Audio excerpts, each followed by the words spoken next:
Hello, good evening, dear English learners, and welcome back to my YouTube channel English for Success. Today we are going to discuss parts of speech, and this is very important for the formation of a sentence and in whole grammar section. यानी कि ये sentence के formation के आधार पर और एक पूरे grammar में अगर देखा जाए, पूरे ग्रामर जगत में, वर्ल्ड में ये बहुत ही इंपॉर्टेंट है पार्ट्स ऑफ स्पीच. इसके बिना किसी भी सेंटेंस का फॉर्मेशन संभव ही नहीं है. इट्स नॉट पॉसिबल, संभव ही नहीं है किसी भी सेंटेंस को फॉर्म करना. मैंने प्रीवियसली सेंटेंस को एक्सप्लेन किया था, सब्जेक्ट वर्ब ऑब्जेक्ट को एक्सप्लेन किया है, और मैंने प्रीवियस सेशंस में, मैंने लास्ट सेशन में हम लोगों ने डिस्कस किया था नाउन केस को. तो जो नए लर्नर्स मेरे साथ जुड़ रहे हैं या जो मेरे सेशंस को पहली बार देख रहे हैं, प्लीज वहां जाइए, मेरे लिस्ट में वो सारे वीडियोस अवेलेबल है. You can watch these videos and what come on join this videos as well. Okay, तो इस वीडियो को भी आनंद उठाइए, देखिए, और वो आप एक एक करके देखेंगे तभी आपका ये क्या है कॉन्सेप्ट क्लियर होता जाएगा. Okay, so without paying a single penny, okay, you will enjoy, you can enjoy the whole session and my videos as well. Okay, मेरे सारे सेशंस को, मेरे सारे वीडियोस को आप एंजॉय कर सकते हैं. ओके, तो आज के सेशन में हम लोग देखने जा रहे हैं parts of speech. So let's get started. Parts of speech, speech का मतलब होता है भाषा, राइट, और भाषा के भाग, यानी कि उसके भाग को, पार्ट्स ऑफ स्पीच जिसे हम लोग कहते हैं. पार्ट्स ऑफ स्पीच जो क्या है, एक ट्रेडिशनल नेम है, एक ट्रेडिशनल नेम है किसका, यानी कि एक ट्रेडिशनल नेम है पार्ट ऑफ स्पीच. इसको हम लोग वर्ड क्लासेस या कैटेगरीज में भी एक्सप्लेन करते हैं. यानी कि पार्ट ऑफ स्पीच को हम लोग वर्ड क्लास भी कह सकते हैं और वर्ड कैटेगरी भी कह सकते हैं, यानी कि उसको कंसिडर किया जा सकता है. तो तीनों का मतलब क्या होगा, सेम ही होगा. ओके, इसको डेफिनेशन से समझते हैं. What is the part of speech और वर्ड क्लासेस और कैटेगरीज. और आई वांट टू से पार्ट ऑफ स्पीच और categories of words based on their function in grammar. ये क्या होते हैं, ये ग्रामर के फंक्शंस के आधार पे कार्य करते हैं. ये ऐसे वर्ड्स हैं जो ग्रामर में, जिनका जिस तरीके से रूल है, फंक्शन है, उसके आधार पे ये काम करते हैं. अभी मैंने क्या कहा, एक सेंटेंस को फॉर्म करने के लिए पार्ट्स ऑफ स्पीच की बहुत ही जरूरत होती है. एक फाउंडेशन है, एक बेसिक कॉन्सेप्ट है, राइट. तो ये डेफिनेशन क्या बताता है कि एक कैटेगरी जो है, वर्ड्स की कैटेगरी, जो कि आधारित है किस पे, फंक्शन, यानी ग्रामर के फंक्शन को, यानी कि उसके फंक्शंस को बताते हैं, एक्सप्लेन करते हैं. ग्रामर का फंक्शन, जो ग्रामर में फंक्शंस होते हैं. ओके, ये क्या होता है, पहले यहां पे हम लोग देख लेते हैं. Okay, noun. पहला मैंने यहां पे क्या लिया है, नाउन, यानी कि इसके टोटल 8 टाइप्स हैं. पार्ट्स ऑफ स्पीच के टोटल 8 टाइप्स हैं. फर्स्ट, नाउन जिसको संज्ञा कहते हैं, जो कि सब्जेक्ट के आधार पे, यानी सब्जेक्ट के रूप में यूज किया जाता है. हमें से प्रोनाउन, सर्वनाम, जो संज्ञा के बदले यूज किया जाता है. एडजेक्टिव, विशेषण, जो संज्ञा और सर्वनाम की विशेषता बतलाता है. वर्ब, जिसको क्रिया कहते हैं, जो सब्जेक्ट के लिए कार्य करते हैं या सब्जेक्ट कार्य करता है, एक्शन करता है, that is called verb. Adverb, क्रिया विशेषण, यानी कि जो क्रिया की विशेषता बतलाता है. ये केवल क्रिया की ही नहीं बल्कि एडजेक्टिव और खुद अपनी विशेषता भी बतलाता है, right, that is called adverb. Preposition, संबंध बोधक. प्रपोजिशन क्या होते हैं, प्रपोजिशन नाउन, प्रोनाउन से पहले आकर उसका संबंध सेंटेंस के दूसरे पार्ट से जोड़ते हैं, बतलाते हैं. ओके, कंजंक्शन, समुच्चय बोधक. कंजंक्शन का कार्य क्या है, कंजंक्शन वो सारे वर्ड्स होते हैं जो दो नाउन को, दो प्रोनाउन को, दो क्लाउज को, फ्रेज को, सेंटेंस को, पैसेज को जोड़ने का काम करते हैं. ओके, तो उसे हम लोग क्या कहते हैं, कंजंक्शंस कहते हैं. ओके, नेक्स्ट है इंटरजेक्शन. इंटरजेक्शन यानी विस्मयादि बोधक, जहां पे हम लोग अपने सडन फीलिंग, विश, ये सबको एक्सप्रेस करते हैं, रिप्रेजेंट करते हैं. ओके, ये जो आप देख रहे हैं 9th नंबर पार्ट, डिटर्मिनर, इसे मॉडर्न ग्रामर में इंक्लूड किया गया है, यानी कि मॉडर्न ग्रामर में नौवां पार्ट है हमारे पार्ट ऑफ स्पीच का, that is called determiners, right. That is the part of modern grammar, okay, जिसको निर्धारक कहते हैं। डिटर्मिनर्स क्या हो सकते हैं? इसमें आर्टिकल को इंक्लूड किया गया है, पजेसिव एडजेक्टिव को इंक्लूड किया गया है, क्वांटिफायर्स को इंक्लूड किया गया है, डेमोन्स्ट्रेटिव एडजेक्टिव्स को इंक्लूड किया गया है, ओके। तो ये सारे क्या है, ये नाउन और प्रोनाउन से पहले आकर उसकी जगह को निर्धारित करते हैं, उसको पॉइंट आउट करते हैं, तो इसे ही हम लोग क्या कहते हैं? डिटर्मिनर्स कहते हैं। हम लोग सब सारे कैटेगरीज को, सारे टाइप्स को हम लोग क्या है एक एक करके हम लोग डिस्कस करेंगे आने वाले सेशन में। It's going to a very long session, right, ये थोड़ा वास्ट और लॉन्ग होने वाला है, ओके। तो आज का जो पहला टाइप है दैट इज कॉल्ड नाउन, यानी कि आज का जो हमारा पहला टॉपिक होगा वो क्या है? नाउन। तो नाउन से आज शुरुआत करते हैं। A noun refers to the name of person, place, thing, an idea और concept, quality और state। नाउन जो है वो रिफर करता है, यानी बताता है किसको? किसी पर्सन के नेम को, किसी प्लेस के नेम को, या थिंग के नेम हो, या कोई आइडिया हो, आइडिया, नोशन, कॉन्सेप्ट, क्वालिटी और स्टेट ऑफ बीइंग भी इसको कह सकते हैं, ओके। तो इन सारे के नामों को हम लोग क्या कहते हैं? संज्ञा कहते हैं, राइट। संज्ञा ही नाम है और नाम ही संज्ञा है, ओके। तो पहले देखते हैं पर्सन। पर्सन में क्या आ सकते हैं? जॉन, राम, अद्विका, सैम, ये सैकड़ों हजारों ऐसे नाम आ सकते हैं, and etcetera. Etcetera I mean to say इसको एसेट्रा प्रोनाउंसिएशन किया जाता है, प्रोनाउंस किया जाता है, नॉट एक्सेट्रा, एसेट्रा, ओके।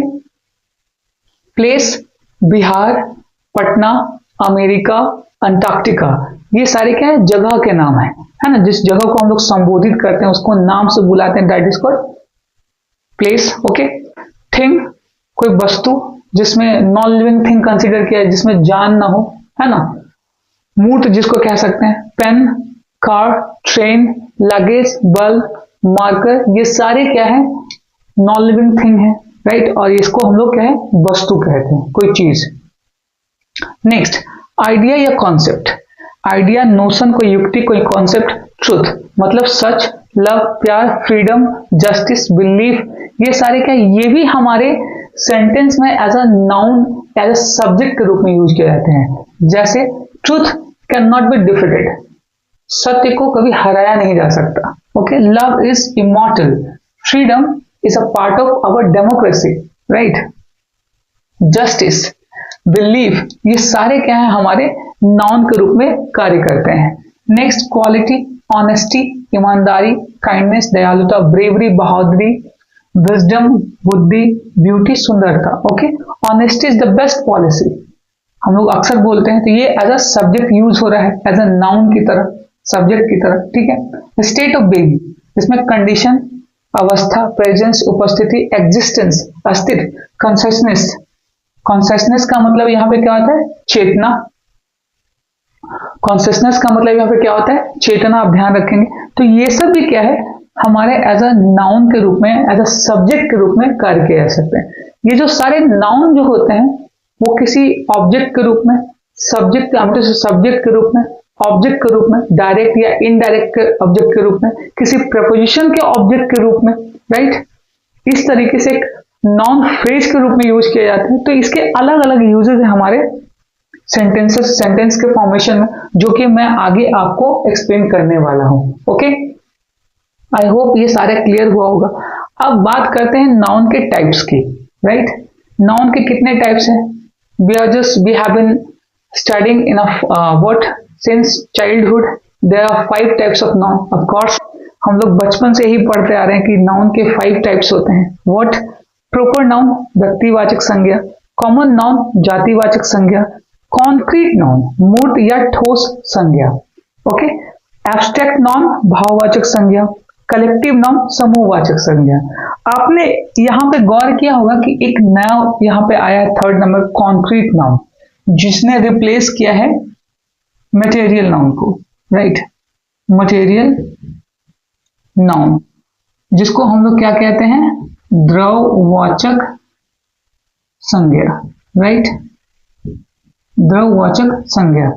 आखिर ये क्या है कॉन्क्रीट नाउन? जो कि आपके लिए नया होगा, या जो लर्नर्स पहली बार इसको देख रहे हैं स्टूडेंट, उनके लिए नया होगा, वो थोड़ा सोच में पड़ गए होंगे कि what is the concrete noun here. तो हम लोग सब डिस्कस करेंगे इन पांचों टाइप्स को, साथ ही साथ मटेरियल नाउन से इसको कंपेयर भी करेंगे कि आखिर ये मटेरियल नाउन क्या है और ये कॉन्क्रीट नाउन से कैसे डिफरेंट है, या किसे कॉन्क्रीट नाउन कहते हैं। ओके, तो ये 5 टाइप है। हम लोग देखते हैं इसका पहला टाइप, प्रॉपर नाउन। ओके, चलिए स्टार्ट करते हैं टाइप्स ऑफ नाउन से। First, proper noun. Proper noun जिसका कि अभी मैंने हिंदी एक्सप्लेन कर दिया इन सब का, आप देख सकते हैं मैंने 2 यहाँ नए ऐड किए हैं, 6 नंबर और 7 number. 6 number and 7 number, this is basically, you are quite familiar with that. आप मटेरियल नाउन को अच्छे से जानते होंगे, समझते होंगे। ये मैंने एक्स्ट्रा यहाँ पे लिखा है कंपाउंड नाउन। हालांकि कॉन्क्रीट नाउन अभी मॉडर्न ग्रामर में न्यू ऐड हुआ है, कॉन्क्रीट नाउन जिसको मूर्त या ठोस संज्ञा कहते हैं, मटेरियल नाउन जिसको द्रववाचक संज्ञा कहते हैं। हम लोग दोनों को एक एक करके देखेंगे। पहले स्टार्ट करते हैं प्रॉपर नाउन से। इट रेफर्स पर्टिकुलर और specific names for person, places और थिंग्स। That's very common. ये रेफर करता है, बताता है पर्टिकुलर और स्पेसिफिक नेम्स को। नेम्स किसके नेम? पर्सन, प्लेस और थिंग्स, किसी व्यक्ति विशेष का, किसी स्थान का और किसी वस्तु का। ठीक है, तो यहां पे आप कह सकते हैं पर्टिकुलर और स्पेसिफिक।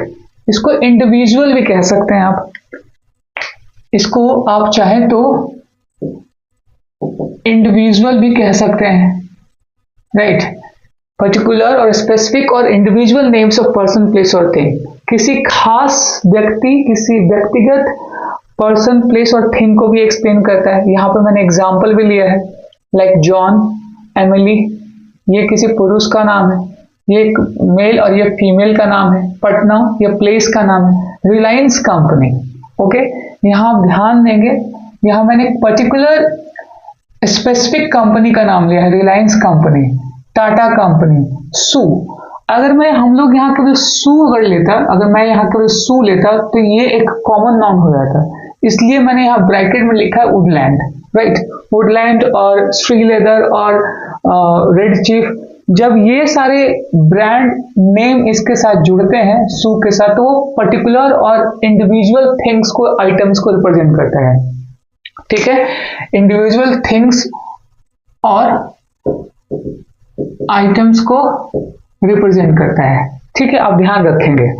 तो ये हो गए हमारे क्या, प्रॉपर नाउन, जो कि व्यक्ति विशेष के, पर्टिकुलर, इंडिविजुअल और स्पेसिफिक, किसी खास व्यक्ति विशेष या स्थान को रिप्रेजेंट करता है, बताता है। जैसे कि आप एग्जाम्पल में देख सकते हैं, है ना, नाम ये सारे हो गए, ये जगह के नाम, ये कंपनी के नाम, ये भी एक कंपनी के नाम है, सू, जो कि मैंने भी क्या बताया कि अगर इसके साथ कोई नेम अगर ऐड होता है, जैसे Woodland, Shri leather, red chief, तो ये क्या है कि स्पेसिफिक आइटम को या इंडिविजुअल आइटम को रिप्रेजेंट करता है। ओके, नेक्स्ट देखते हैं कॉमन नाउन। कॉमन नाउन जिसको कि हम लोग जातिवाचक कहते हैं। इट रेफर्स जनरल और कॉमन नेम्स, यानी कि जनरल यानी सामान्य, कॉमन भी जो कहते हैं बहुत ही कॉमन है, सामान्य नेम्स को, फॉर पीपल, प्लेस, थिंग्स और आइडिया। इसमें हम लोग पीपल, लोग, यानी प्लेसेस, थिंग्स और आइडिया, यानी कि ये सारे इसमें इंक्लूड हो सकते हैं। जैसे कि इसका एग्जांपल लेते हैं, सिटी। सिटी क्या है, कॉमन एक ग्रुप को रिप्रेजेंट करता है।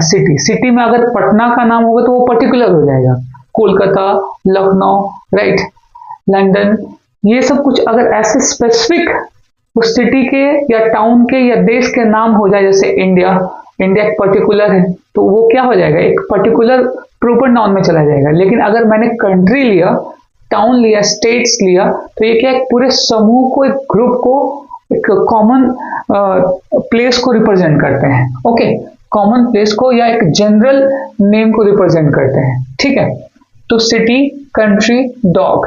अगर डॉग में यहाँ लिया, ये क्या है, कॉमन क्या है, एक एनिमल का नाम है। अगर इसका नाम होता है चार्ली और हीरा, तो वो एक स्पेसिफिक डॉग का नाम होता है। जैसे बुक एक कॉमन है, अगर बुक में अगर होगा किसी स्वामी विवेकानंद पर आधारित कोई बुक है, जैसे रिच डैड पुअर डैड, है ना, सेपियंस, तो एक पर्टिकुलर बुक इसमें आया था, स्पेसिफिक नेम, लेकिन ये क्या है, कॉमन को रिप्रेजेंट कर रहा है, जनरल नाम को रिप्रेजेंट कर रहा है। कंपनी, ये क्या है, सेम, कॉमन और जनरल।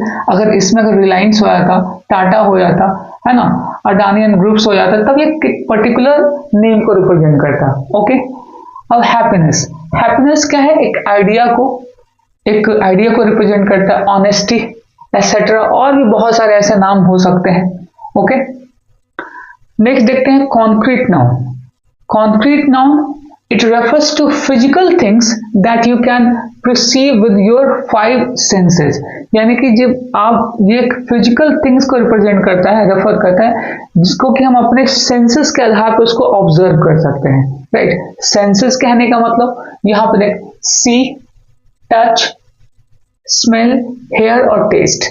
सी करने का काम यानी कि आईज के द्वारा, टच यानी कि skin, smell nose, hear ear और टेस्ट टंग। ये हमारे 5 सेंसेस हैं हमारे बॉडीज के, जिसके आधार पर इसके संपर्क में आने से या इसका यूज करके क्या है, हम कॉन्क्रीट नाउन को आइडेंटिफाई कर सकते हैं। जैसे कि इसमें कुछ भी हो सकते हैं, chair, music, sweetness, ball etcetera, यानी कि जिसको हम लोग टच कर सकते हैं, हम उसे फील कर सकते हैं, देख सकते हैं, टेस्ट कर सकते हैं, सुन सकते हैं। राइट, ये सारे जो है ये हमारे क्या हो जाएंगे, कॉन्क्रीट नाउन में आएंगे। ओके। अभी हमने एग्जांपल लिया, चेयर, म्यूजिक, चेयर को छुआ जा सकता है, म्यूजिक को सुना जा सकता है, स्वीटनेस, सॉरनेस, है ना, जिसको टेस्ट किया जा सकता है, बॉल, बॉल क्या है, इसको हम छू भी सकते हैं, देख भी सकते हैं। Right, okay. बॉल को जब हम बम्प कराते हैं जनरली, उसको अगर हम फेंकते हैं तो एक आवाज करता है, so that sounds also makes what, concrete. Okay. Abstract noun, it refers to intangible concepts, ideas, qualities or emotions that have no physical existence. अब ये जिसके जस्ट अपोजिट है, अपोजिट तो नहीं कह सकते, ये बताता है इंटेंजिबल कॉन्सेप्ट्स। टेंजिबल मतलब मूर्त, इनटेंजिबल मतलब अमूर्त। ठीक है, कॉन्सेप्ट्स को जिसमें आइडियाज आते हैं, क्वालिटीज आती है और इमोशंस भी आते हैं, and that have no physical existence, जिसका कि फिजिकल कह सकते हैं एक जैसे कि ये मार्कर, इसका एक फिजिकल क्या एग्जिस्टेंस है, बनावट, स्ट्रक्चर है ना, जिसको कि हम देख सकते हैं, छू सकते हैं। लेकिन ये सारी चीजें जो है, इसका कोई फिजिकल एग्जिस्टेंस नहीं है। जैसे कि लव, क्या लव को हम देख सकते हैं? ये क्या उसका कोई शेप या आकार होता है? कोई साइज नहीं। फ्रीडम, फ्रीडम की भी कोई ना कोई साइज होती है, ना कोई आकार हो सकता है, ना कोई कलर होता है, ना उसे हम देख सकते हैं। तो ये क्या है, जिसका कि फिजिकल एग्जिस्टेंस यानी शारीरिक बनावट, उसका अस्तित्व नहीं होता। डेमोक्रेसी, लोकतंत्र, हैप्पीनेस, सॉरो, ये सब हम फील करते हैं। ये हमारे आइडियाज को, क्वालिटीज को और इमोशंस को दर्शाते हैं। ये अलग अलग कॉन्सेप्ट्स को दर्शाते हैं। इसलिए सारे क्या है, एब्स्ट्रैक्ट नॉन में कंसीडर किए जाते हैं। ठीक है, मैं फिर से एक्सप्लेन कर दूं। इनटेंजिबल कॉन्सेप्ट्स जो रिप्रेजेंट करते हैं, रेफर करते हैं आइडियाज को, क्वालिटीज को और इमोशंस को, जिसका ये कोई भी फिजिकल एग्जिस्टेंस नहीं होता। एक कह सकते हैं शारीरिक, या कह सकते हैं उसका बनावट, स्ट्रक्चर वो एग्जिस्ट नहीं करता, अस्तित्व में नहीं होता, जिसमें love, bravery, freedom, democracy, happiness, sorrow, ये सब फील करने वाली बातें हैं। यानी कि ये सब फील करने वाली क्वालिटीज हैं, इमोशंस हैं, आइडियाज है, राइट, जिसको कि देखा नहीं जा सकता, छुआ नहीं जा सकता, है ना, जिसका कोई आकार नहीं होता। तो आप इस चीज को समझेंगे। Okay, right. Next, collective noun, it refers to a group और कलेक्शन ऑफ पीपल, यानी कि ये रेफर करता है ग्रुप को। ठीक है, ये क्या रेफर करता है, एक ग्रुप को रेफर करता है, या कलेक्शन को रेफर करता है, जिसमें पीपल, प्लेस या थिंग्स ये सारे आ सकते हैं। एज अ वन और सिंगल यूनिट, या एक वन या एक सिंगल यूनिट के रूप में रिप्रेजेंट किए जाते हैं। यानी कि वो समूह होते हैं, ग्रुप होते हैं, कलेक्शन होते हैं, जो कि एक सिंगल यूनिट के रूप में रिप्रेजेंट किए जाते हैं। वो क्या हो सकते हैं? Let's see, team. टीम की जब भी हम बात करते हैं तो कम से कम more than 2 person, more than 1, कम से कम 2। तो यानी कि ये क्या है, टीम क्या है, group of people, person, family. Family जब भी होता है मोर than 1, husband and wife, that's called family. More than children, 1 or 2 or 3 children, okay, so that's called family.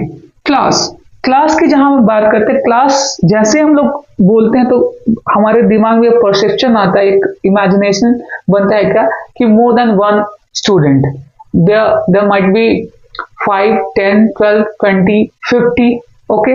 तो ये क्या है, ग्रुप को रिप्रेजेंट करता है। आर्मी, उसी तरीके से आर्मी भी है। आर्मी अपने आप में क्या, एक वर्ड जो है वो पूरे ग्रुप को या कलेक्शन ऑफ पीपल को रिप्रेजेंट करता है। ऑडियंस में भी वो उसी तरीके से कंसिडर कर सकते हैं, मोर than 1 person, 2, 3 and 1000, hundreds, whatever. Jury किसे कहते हैं? जो जजेस के जो पैनल होते हैं, दैट्स कॉल्ड ज्यूरी, जो कि अपना एक क्या है, अपना एक डिसीजन मेकिंग वर्क करते हैं, डिसीजन सुनाते हैं। हर्ड का मतलब क्या होता है, झुंड जैसे ही हमारे दिमाग में आता है, it means what, more than 1 animal, more than 1, it might be 10, 20, 100, thousands, okay. So ये सारे जो वर्ड हैं ये क्या, किस चीज को रिफर्स करते हैं, एक ग्रुप को या कलेक्शन को, एक ग्रुप को या तो एक कलेक्शन को रिप्रेजेंट करते हैं, है ना। Team, family, class, army, audience, jury, herd, etcetera, there might be a lots of, okay. Now 6 number, ये 5 हम लोगों ने एक्सप्लेन किया, हम लोगों ने देखा 5, हम लोगों ने पढ़ा इस 5 को। Now 6 number, material noun. What is material noun? It refers to substances और materials from which things are made.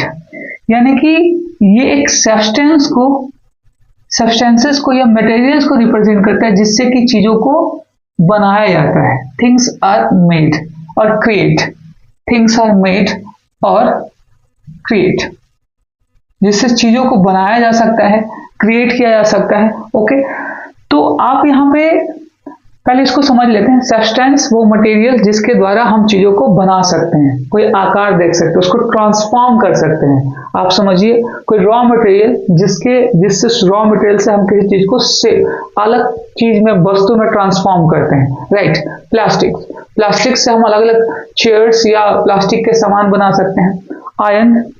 Iron से हम लोग क्या है, टेबल, चेयर्स, आयरन चेयर्स और स्टैंडिंग टेबल, बेंचेस, ये सारे क्रिएट करते हैं, okay. And there are many more like car, buses, lots of things.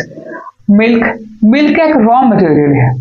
Milk से क्या है, अलग अलग स्वीट्स, कर्ड, ये सब बनाया जा सकता है।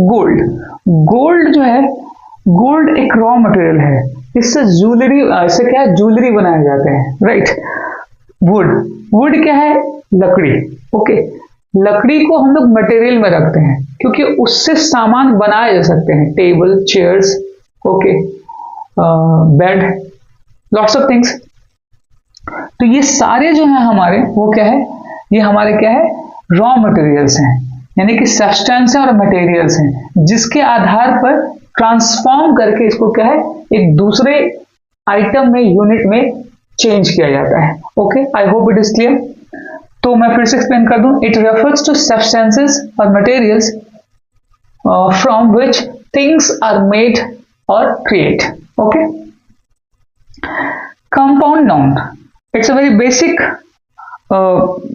Basic thing, okay. मैंने, आप यहां तक इस चीज को आप समझ रहे होंगे कि ये 5 जो है मैंने यहां तक लिया है और 6 भी इसी में इंक्लूडेड है। 7 it's a little bit different. It is made of 2 or more words combined to form or create a new meaning. Compound noun किसे कहते हैं? Compound का मतलब ये तो संयुक्त, जुड़े हुए 2 नाउन्स, जिसके यानी कि जब 2 अलग अलग वर्ड जुड़ते हैं तो वो क्या है, कंपाउंड नाउन को क्रिएट करते हैं, फॉर्म करते हैं, ओके। लाइक सनफ्लावर, सन भी नाउन है, फ्लावर भी नाउन है, ये अलग अलग 2 वर्ड है, दोनों जुड़ गए, क्या बन गया, sunflower, it's a compound noun. Bus stand और you can say bus stop, bus stop, ये दोनों एक साथ जुड़ते हैं तो मीनिंगफुल वर्ड क्रिएट करते हैं। Bus stop, breakfast, right, breakfast, तो ये दोनों ही क्या है आपस में जुड़ते हैं तो ये क्या है एक अलग नाउन को क्रिएट करते हैं, अलग मीनिंग को रिप्रेजेंट करते हैं। फादर इन लॉ, आप देख सकते हैं यहाँ 1 2 3 वर्ड है जो कि जुड़कर क्या है एक नाउन को क्रिएट करते हैं। इट्स अ नाउन, ओके, ये नाउन को फॉर्म करते हैं, एक नाम को फॉर्म करते हैं। वुड कटर, वुड कटर, जब इन दोनों को मिलाया जाता है तब भी ये क्या है एक नए मीनिंग को रिप्रेजेंट करते हैं, फॉर्म करते हैं। तो कंपाउंड नाउन क्या रिप्रेजेंट करता है? It is made of 2 or more words combined together to form और क्रिएट अ न्यू मीनिंग, ठीक है। तो वो एक या दो से अधिक वर्ड हो सकते हैं जो कि दूसरे से मिलकर क्या है एक नए मीनिंग को फॉर्म करते हैं। चलिए आज हम लोगों ने ये 7 टॉपिक्स देखे, यानी कि नाउन के जो टाइप्स हैं उसमें मैंने आज दो चीजें नए इंक्लूड की, जैसा कि मैंने बताया था कॉन्क्रीट नाउन के बारे में और कंपाउंड नाउन के बारे में। ओके, अभी थोड़ा सा मैं आपको ये बता देता हूं कि concrete noun and material noun वो लगभग दोनों सेम होते हैं। There is a little bit difference. What वो डिफरेंस क्या है? Material noun is a subset of concrete noun. Subset कहने का मतलब उसका एक उपभाग है। मटेरियल नाउन जो है वो कॉन्क्रीट नाउन का एक छोटा सा, उसका एक हिस्सा है, उपभाग है, ठीक है। सारे मटेरियल नाउन कॉन्क्रीट नाउन हो सकते हैं, लेकिन सारे कॉन्क्रीट नाउन मटेरियल नाउन नहीं हो सकते। ओके, आप मेरी इस बात को समझेंगे। सारे मटेरियल नाउन कॉन्क्रीट नाउन हो सकते हैं, बट सारे कॉन्क्रीट नाउन मटेरियल नाउन नहीं हो सकते हैं, राइट। जैसा कि भी मैंने बताया, material noun is a subset of concrete noun. तो इस दोनों में बहुत सारे डिफरेंसेस हैं जो कि अभी हम लोग को पढ़ना है। ओके, तो मैं नेक्स्ट सेशन में मैं सेशन को थोड़ा ज्यादा लंबा नहीं करना चाहता, मैं शॉर्ट ही रखना चाहता हूं। तो अगले सेशन में हम लोग देखेंगे difference material noun and concrete noun, and after that countable noun and uncountable noun. Okay, तो मैं इन दोनों का जो डिफरेंस है, दोनों में क्या अंतर है और दोनों में क्या डिफरेंस और क्या सिमिलैरिटीज है, we will discuss in next session. Okay, I hope कि आज का सेशन आपको समझ में आया होगा, क्लियर हुआ होगा। If you have any query just comment me, I will reply in no time. Okay, so if you like my videos or session, the way of explaining, please subscribe my channel and share my videos as much as possible. अगर मेरे videos अच्छे लगते हैं, मेरे videos को उन सारे student तक पहुंचाइए जिनका कि बेसिक ग्रामर या जो कि एक एडवांस लेवल तक पहुंचना चाहते हैं। उन सारे स्टूडेंट्स के लिए, लर्नर्स के लिए this is the fundamental class, and मैं हर एक चीज को एक एक करके बारीकी से समझाता हूं और मैं कोशिश करता हूं कि सब पर एक्सरसाइजेस भी एक्सप्लेन करूं। तो उन सारे स्टूडेंट तक, लर्नर तक मेरे वीडियोस को पहुंचाइए। ओके, आज के लिए इतना ही, मिलते हैं अगले सेशन में, तब तक के लिए नमस्कार।